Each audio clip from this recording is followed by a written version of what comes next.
Being you weren't a varsity wrestler last season, what were some of your expectations coming into the season after taking over the 197 slot for the Cobs? Well, coming into the season, I actually was probably like third string actually at 197. Then we had a guy drop down to 184, and then the other guy ended up getting hurt after Christmas. So I kind of just fell into the spot. Actually, my expectations really were kind of just to come in and help the team out where I could, kind of help with the national build tournament, and hopefully get a couple wins and help the team was my biggest goal. And I don't know, it's been a crazy experience, and it's been really worth it, I would say.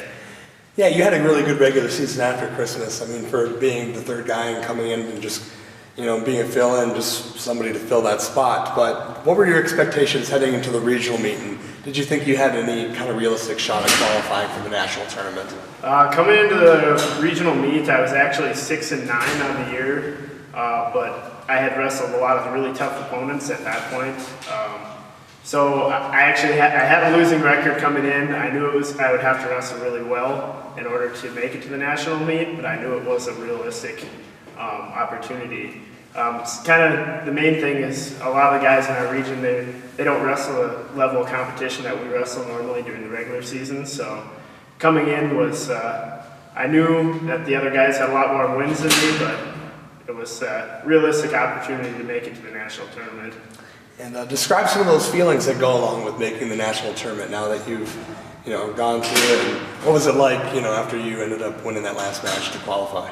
Yeah, it was an amazing feeling, because really I was down to a guy 7-0 that I'd lost to 3-2 earlier in the day, and there was probably like 30 seconds left, and I kind of had one last chance just to pin him, and that was basically my only chance to win, and ended up catching him and throwing him to his back, and it was awesome. It was probably one of the coolest moments I've had as being a college athlete, I would say for sure.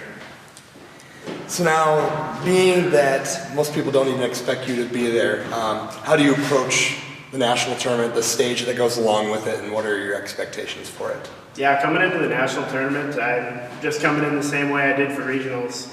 I knew most people, I wasn't seeded coming into regionals, so most people didn't expect me to do well there either.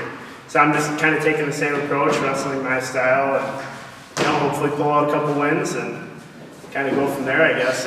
I mean, like I said, I'm a big underdog coming in, so a lot of people are going to say, hey, this guy's got 11-10 record, he's bad, So I think I really got something to prove. I really want to live above my record coming in there and win a few matches. Who's going to be that story that we're going to talk about that comes through this tournament that does something amazing? Okay, a couple stories from the past few weekends. Danny Pike, 5 pins, gets himself into the national tournament, scores 21 team points. Okay, we'll talk about that for years.